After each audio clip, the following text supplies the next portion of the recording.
Hello, hi everybody. I hope we're coming through loud and clear. I'm Charlie Osmond. I'm the Chief Tease at Triptease.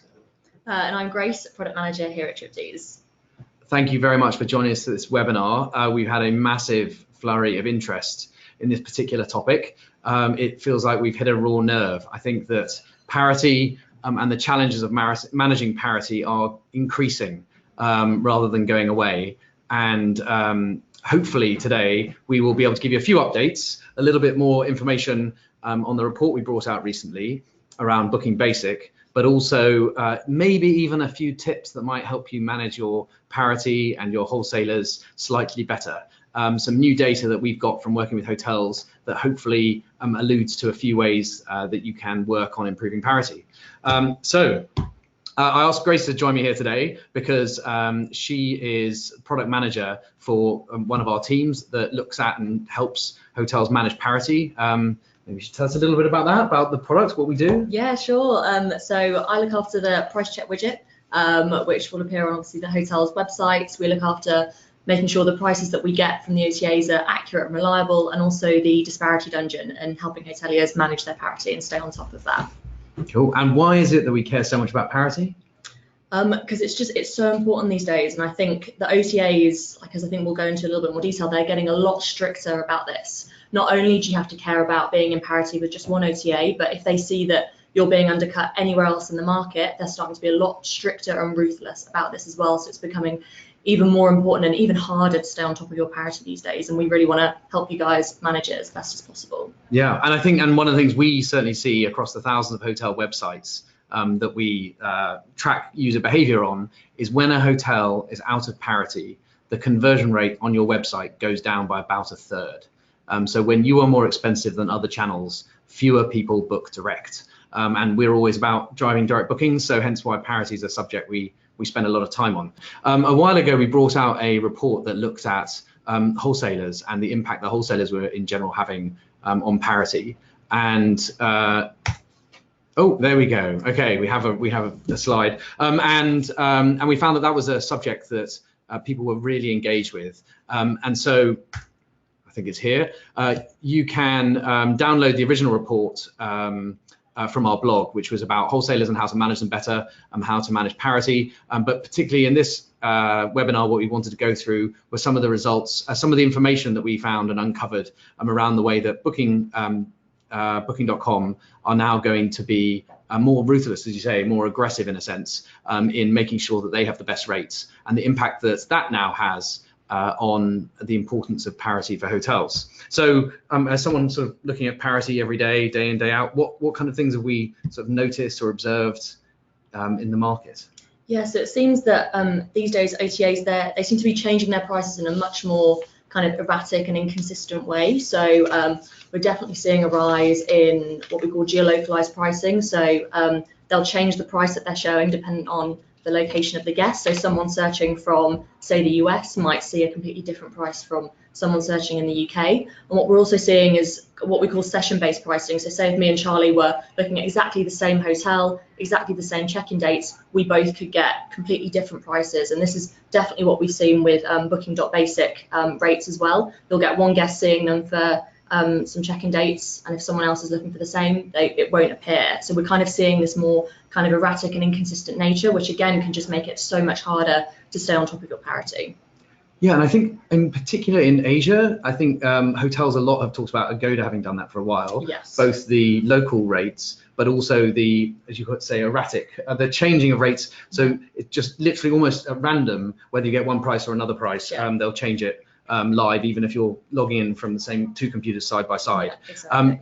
I remember I once, as a startup business, I was talking to an investor, a man who used to work in a large OTA, shall we say, and I was telling him about some of the data we found on how OTAs occasionally play games with changing prices and breaking parity in the middle of the night when the hotelier they know is in bed and not checking. And this guy smiled a broad smile and proudly told me that it was his team that had built all these nefarious techniques for basically undercutting the hotel without them realizing. We decided not to take any investment from him, but it was fascinating to hear a little bit more about, I guess, the ways that OTAs have in the past, some of them anyway, played with rates in order to be cheapest, because ultimately they know if they're $1 cheaper, £1, €1 cheaper, then they're more likely to get the booking, and so every penny counts. Okay, so we've talked about before, as I say, Parity, but oh, and here is the, sorry, I've got my slides the wrong way around. Here's a link if you wanted to see our original report on wholesalers, as spotlight on wholesalers. How do you just solve a problem like a MoMA, which I think now is a year or so old, and there's also a webinar on that. But we decided we needed to do an update. And I guess one of the key reasons for that was the change that's happening with Booking Basic. And we'll come to that in a moment. So, but first of all, stepping back, why is it that hotels find it so hard to deal with wholesale rates? What is it that's making them hard to control?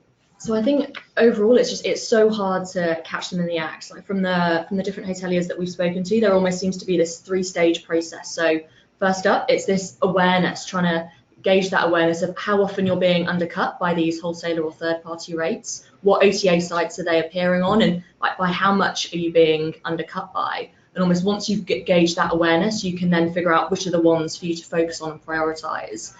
Then step 2 is then actually trying to identify who that wholesaler is. And here there seem to be some different approaches, but the more sort of consistent and reliable one tends to be these sorts of test bookings, where you can then actually place a booking on the OTA site, and it's through then the booking voucher that you get, you can then identify who that wholesaler is.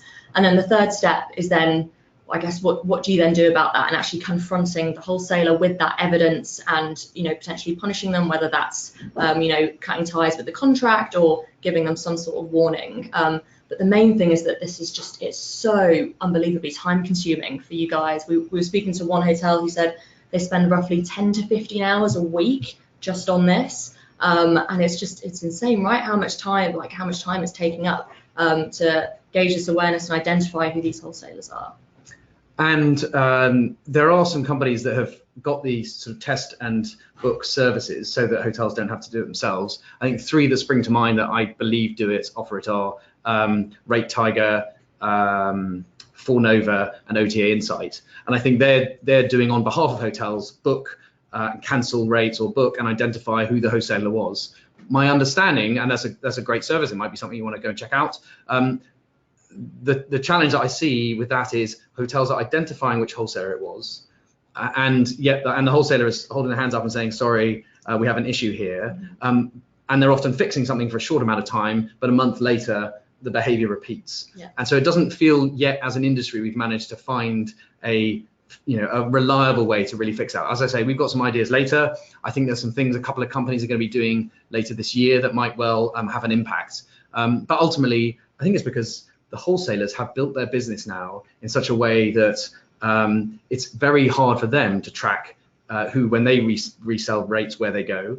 And they've almost become reliant on that ability to freely push rates on. Yeah. And if it's part of their business and they can't manage it, then yeah, I think it makes it harder for hotels. Yeah. But as I say, we'll come to a few options on that later. So the OTAs have also been very aware of this problem and have had to adapt to it. So we know that over the last few years, hoteliers increasingly have been alerted or asked by OTAs who have been undercut and said, why have we not got the best rate? You need to get in control of your rates. I think this is one of the reasons why hotels have felt they had to spend so much time in fixing this, is because the OTAs were having a go at them all the time. And one of the reasons why we wrote this report and why we're here is because it feels like some of what we've seen, well, particularly with Booking.com, some of the actions and activities they've been doing in Asia are now spreading west.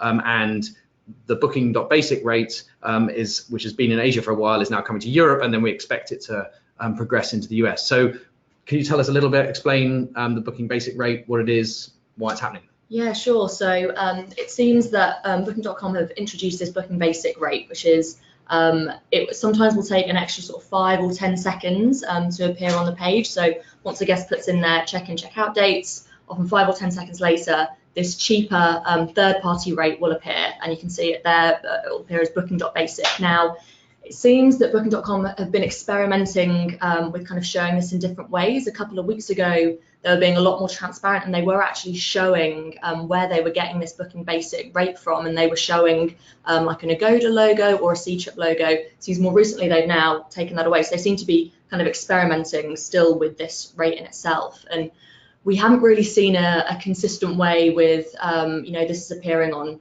X type of hotels, or it's appearing, X amount of times. It does seem to be quite inconsistent. As we were saying, you could have 2 people looking at exactly the same search dates. One person would see that booking basic rate and someone else wouldn't. So it seems they're still kind of experimenting with when and how to show this rate. And do you think, how should hotels feel about this? Should they be angry at booking.com? What I think it comes down to is, I think booking.com needs to be transparent around exactly what this rate is, how they're getting it, and when they're going to apply it. So what we've heard from speaking with 1 or 2 hotels is that this booking.basic rate seems to be linked to the PQS score. Yep. So this price quality score, which you can see, I think, on the analytics tab of your extranet. And that it seems to be, if your PQS score is below 70, almost as a form of punishment, booking.com will start to show this booking.basic rate to make sure they're being as competitive. I might slightly pull away from the word punishment and suggest that I think it's like, this is a fascinating, complex, changing world of hotel distribution, and I always find it just really useful to try and empathize with, well, if I was running booking.com, what would I do?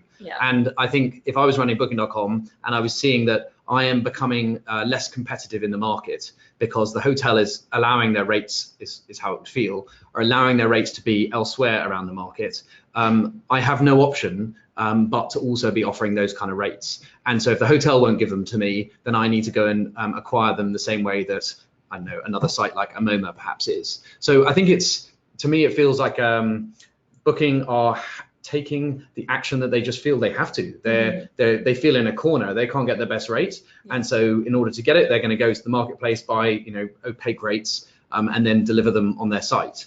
Having said that, they often have agreements, and it's a hotel by hotel basis, agreements with hotels about not undercutting them. So I think that's perhaps one of the reasons why this Booking Basic evolution has been piecemeal and gentle and tied to the PQS.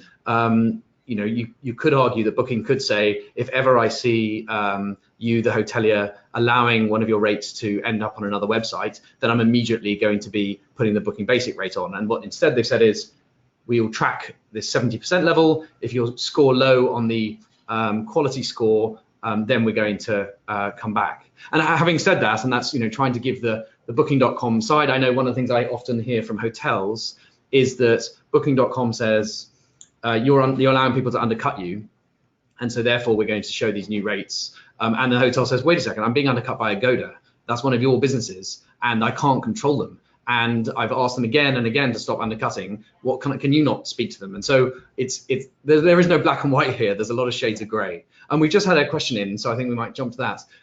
What is more, or maybe a comment, what is more interesting is actually the early purchase rate, where Booking.com is going to undercut on a big scale. What do we think? What view on the early purchase rate? Yeah, so we've been hearing a bit about this, and I think the other terminology for them is like the early bird kind of discount rates, where again, these will appear sometimes. I think we've often seen them when you go through an incognito browser, and it's as if you're a brand new user to Booking.com, and you'll see this kind of extra discounted rate being available. And again, we've heard that this is linked to potentially having a lower price quality score as well. So it seems Booking.com have almost like these different strategies to try and make sure that they've got the most competitive rate, as you were saying. Great, and so I should add, if you have any questions, please do add them into GoToWebinar, and then we read them out. We had another question just now came in which said, where can I get Charlie's t-shirt? So I'm glad someone is admiring my Fight for Your Right to Parity t-shirt. Send us an email and we'll send you one very happily. Just to explain the quality score, there are some people who say there's a challenge with that. Because perhaps they think they're unfairly being given a low score. Can you just explain how did Booking create that score? Is it flawless? Does it have challenges? Yeah, so from the different hotels we've spoken to, it seems to be like there could be more transparency around how this score is being calculated. It doesn't seem to be completely clear, like from what we've heard from speaking with a couple of people, that it's not clear exactly what pushes it up or down. I think we've definitely heard that like there are some people that have a really great relationship with their market manager at booking.com, and like they're working really close with them and they're able to, you know, get their score a lot higher. Whereas there are others where they just don't really understand how this score is being calculated. And yeah, they're finding it actually really difficult to manage their parity. The other challenge that we've heard around it as well is like the rates that I think booking.com are using to then calculate this score. It's not exactly clear that the various sources that they're using to find these rates where you're potentially being undercut. And we've also heard examples where people can't actually recreate the rates that booking.com are stating they're finding, which again is creating challenges when people are just wanting to manage their parity, but they're not able to find the examples where they're being undercut. Yes, I was speaking to one hotelier recently who said that they'd been given a low PQS score, and when they were convinced that their parity was very good, and so they were quite upset because actually they saw their ranking also. They believed their ranking was being affected on booking.com, and their understanding after pushing with their market manager and speaking to them, which is definitely the first thing to do, was that in fact the PQS had been changed based on booking.com scraping and looking at the rates on TripAdvisor, and the TripAdvisor rate that booking.com was showing was a cached rate, and whilst the hotel's rate was correct, booking.com's TripAdvisor rate hadn't been updated, and so Booking was showing a low PQS based on a bad cached rate that was not the hotel's fault. Yeah. So I think that what we're hearing is it's one thing to say these are going to be the rules and we're going to use this score, and if you go below the score and our parity's bad, then we have no option but booking.basic. But if that's what Booking is saying, then they have to make sure their score is really good and accurate. And so what we'd recommend is whether you're using, you know, there are many suppliers of rate checking that you've got evidence to show that you're in parity, and that when you got dinged or in a sense punished, you can be clear on the fact that it wasn't your fault, it wasn't your problem.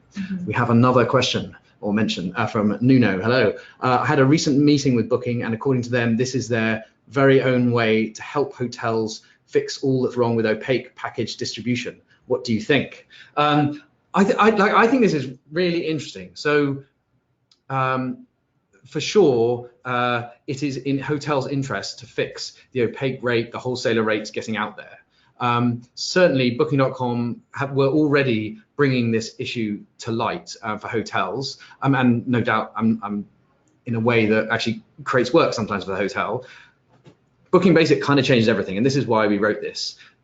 It's one thing when you're being undercut in a meta search by a brand, maybe let's say a MoMA, and it's a brand that a lot of consumers, some might have heard of and some haven't.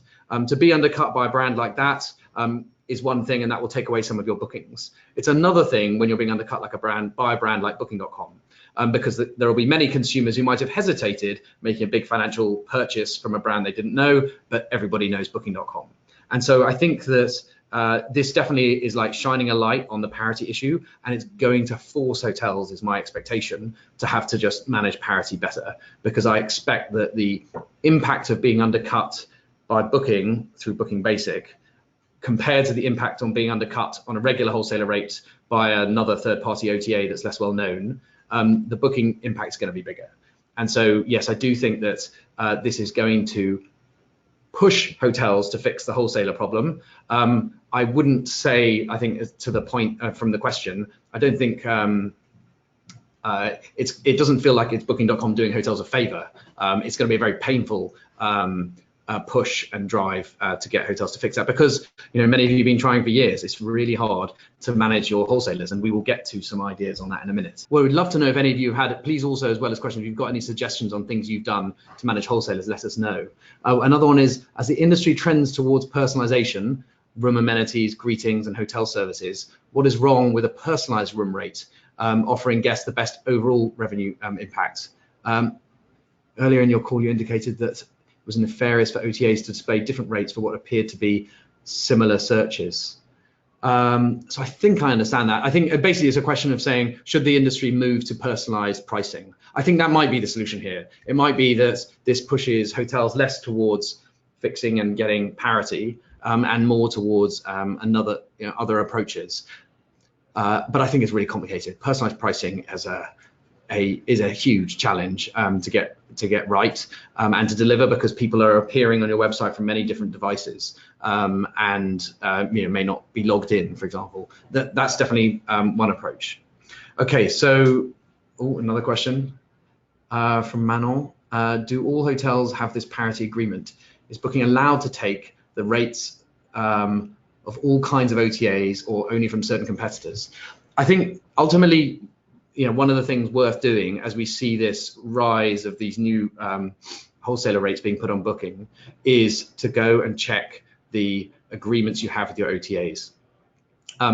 Different hotels have different agreements in different countries and different markets. So you need to go and look at the agreement you've got. I imagine there'll be some hotels who might say, we want to include allowing or not allowing this on various terms in future contracts. There may be some hotels who already have agreements about whether it's allowed. So I think, but ultimately, really, I actually do think that the number one thing to take out of this is not we want to go and fight Booking.com about it, but really we need to get on top of our parity. And the reason I say that is Booking.com are not doing this because it's going to be fun to have a new war with hotels, right? They're doing this as a last ditch attempt because they just know they have to have better parity and they can't afford to be undercut, because if they're undercut, their conversion goes down, their business is damaged.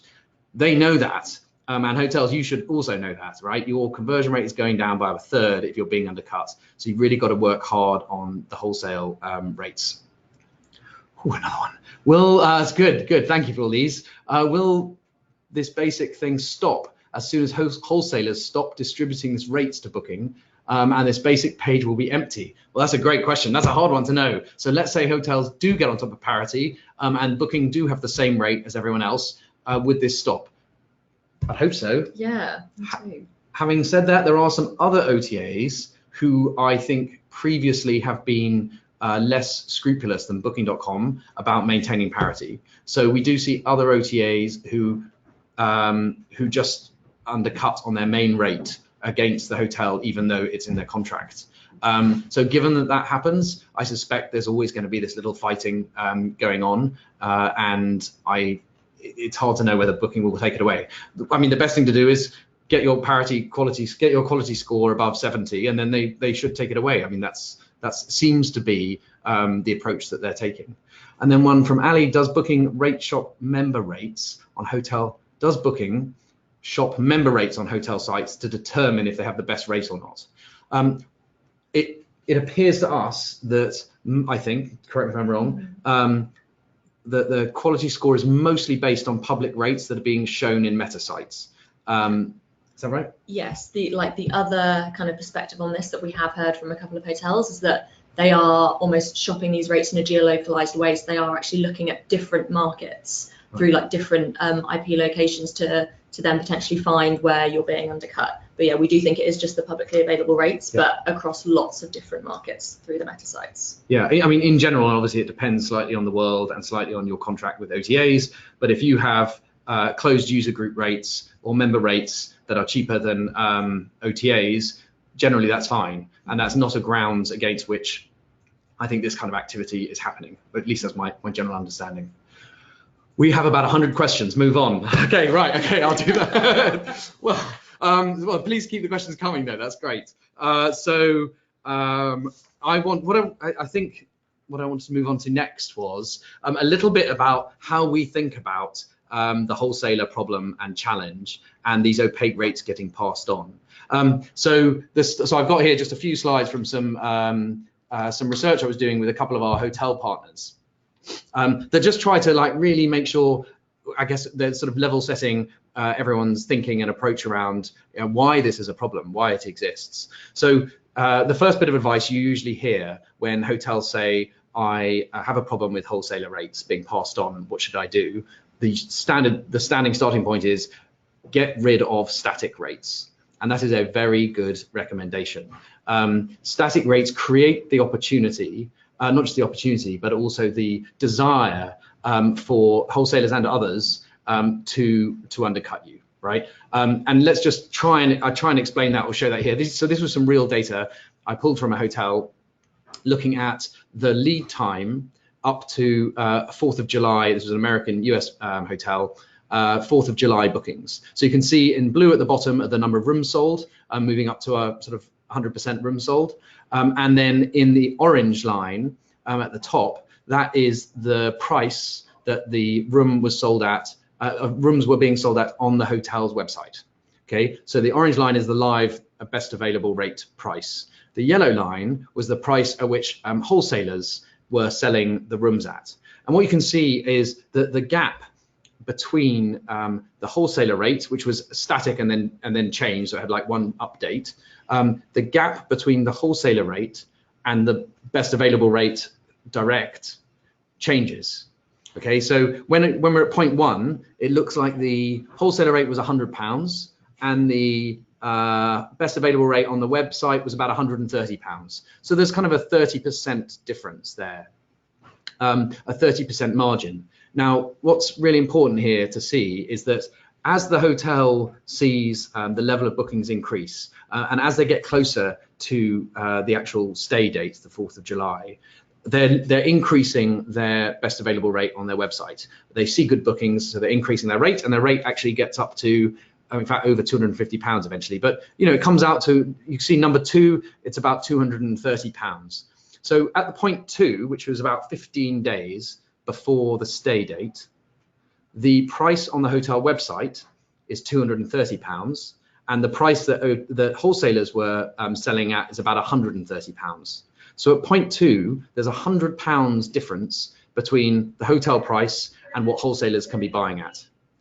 And as you can imagine, when the difference is that large, £100 for every room sold in margin, the opportunity for wholesalers and their third parties and the next third party to see margin and giving a discounted rate away cheap increases. So I hope that makes sense. The point is, at different lead times before the date of booking, the desire, the opportunity to undercut the hotel and sell loads of rooms and make lots of money increases. And by having a dynamic rate, obviously you keep the wholesaler rate much closer to the best available rate. And that opportunity, that temptation for third parties to undercut disappears. So a good rule of thumb would be, if you can be just 20 or 30% margin difference, then there's not a huge temptation. But just as soon as that margin difference increases, you're basically much more likely to have rates that undercut. And so it's worth having this in mind, because when you're looking for wholesaler rates undercutting you, or when you're thinking about solving the wholesaler problem, you've got to understand, like, when is it most likely to happen? Because it doesn't happen all the time. And it's most sadly, the one time the wholesalers are most predisposed to sell your room because they can make the most money out of it, are exactly the times when you are raising your prices because you know you're going to be full. So it's a moments of high occupancy, just when you don't need them, that the dodgy third parties are out there, and there are many who are not, but the dodgy third parties are more likely to be tempted to undercut and resell your rates. Did I explain that in a way that makes sense? Okay, great. So so that's the first thing. And what I recommend actually you do is do this. Pick a date where you sold out and look at the prices you were selling at and build your own chart and just see what happened, and see if the room bookings from wholesalers actually went up dramatically leading up to peak periods like this, where there were big gaps. So this is why static rates are bad, because generally it means that when in periods of high occupancy, that increase grows the greatest. Right, okay, so I then want to move on to lead time. So we talked that I guess talks a little bit about lead time before the date. Sorry, having a slide challenge. There we go. So I was looking at one wholesaler, and you can see, one hotel, and their wholesaler booking volumes. And what I've done here is separate different lead times for the hotel. So bookings in 0 to 2 days, bookings in 3 to 7 days, bookings with a lead time of 8 days to 15 days. So you can see the lead time. Now, if you look at the hotel's complete bookings, these lead time buckets for bookings are equal volume. So the hotel actually gets equal volume of bookings 2 days out as they get 15 days out in the 8 to 15 period. Okay. However, when you look at the wholesaler bookings for this hotel, what you see is the vast majority of the wholesaler bookings are happening with a long lead time. And that's great. That's exactly why a lot of hotels work with wholesalers. They want to be able to sell rooms a long way in advance. So this hotel was doing a really good job of managing their wholesalers because they were getting vast majority of the wholesaler bookings a long lead time away. And why is this important? Well, not just because of the previous slide, but also because ultimately when you're 0 to 7 days out, most of your guests are going to be looking online. And if they don't find a rate through a wholesaler, they're probably going to come to your website, maybe an OTA, but you don't really need, for most hotels, you don't need the wholesalers so much in that last couple of weeks.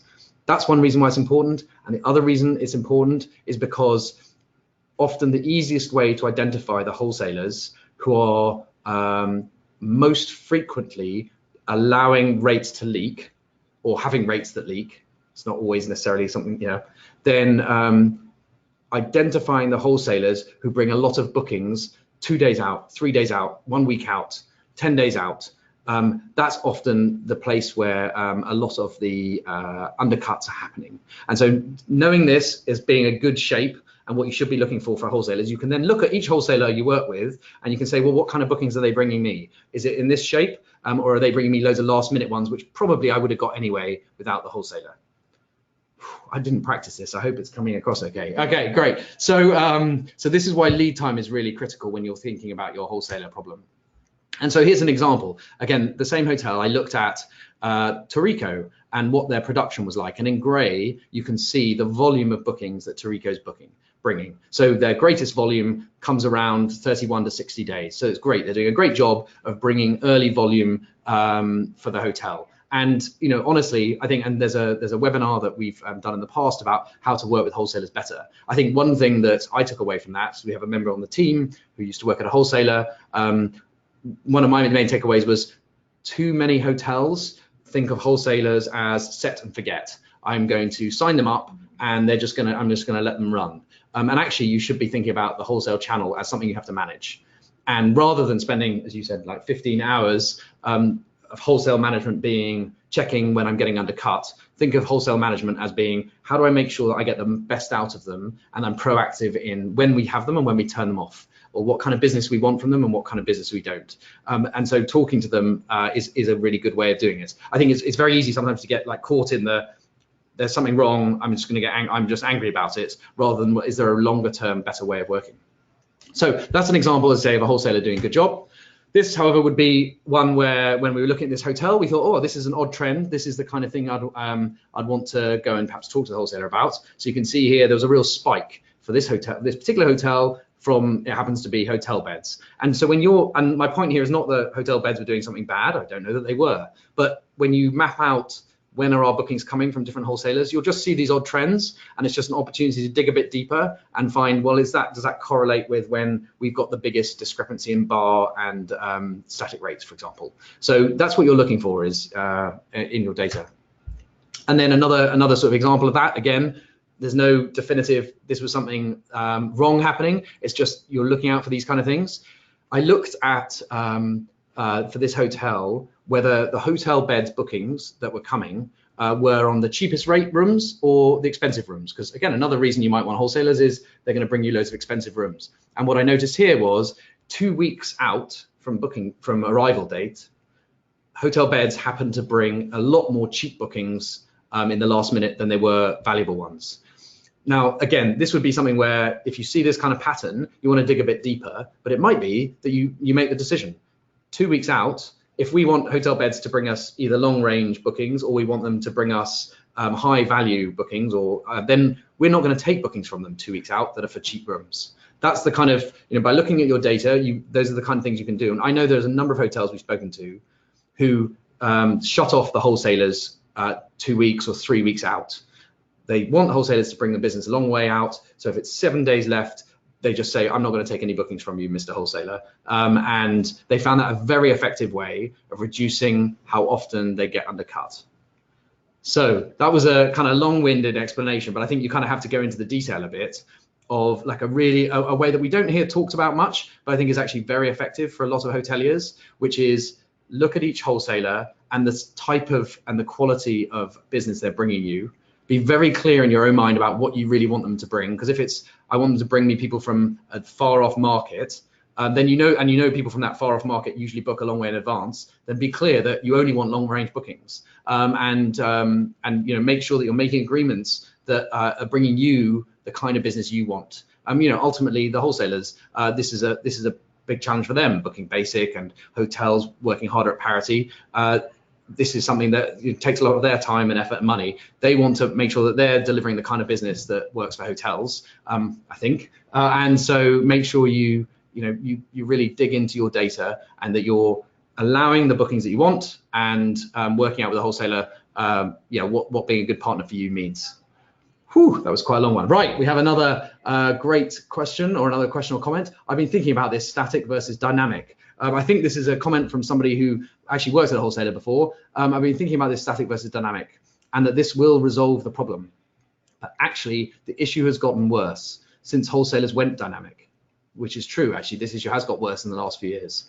They now have access to more inventory and more product, and therefore they've got more reason to pass on rates. Perhaps it's better on the whole to stay static with limited access to inventory and allocation. In this way, they would be unable to sell third-party OTAs that don't work with hotels directly. Well, that's a very interesting one. I've not heard that solution before. So the suggestion here from someone watching was, why not stay static and then just really reduce the inventory? So I guess I've been talking a little bit about reducing inventory as one of the approaches, but doing it on static might mean you really can limit what rates wholesalers can sell for you. So I think that's a great alternative. I would love to hear if anyone's tried that and you've had any success from it. Mm-hmm. And another one, with dynamic rates, wholesalers are getting access to rooms 0 to 7 days. With static rates, it's usually easier to have an allocation with a 7-day cutoff. So I think this is where my expertise stops. I don't look at the detail very frequently of what hotels agree with wholesalers in different markets in different ways. It's probably something for you to go and consider.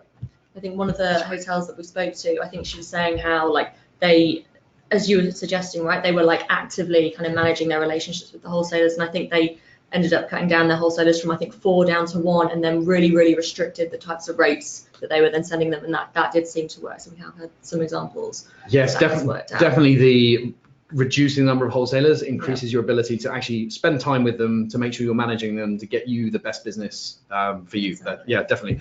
I think that's a really great suggestion.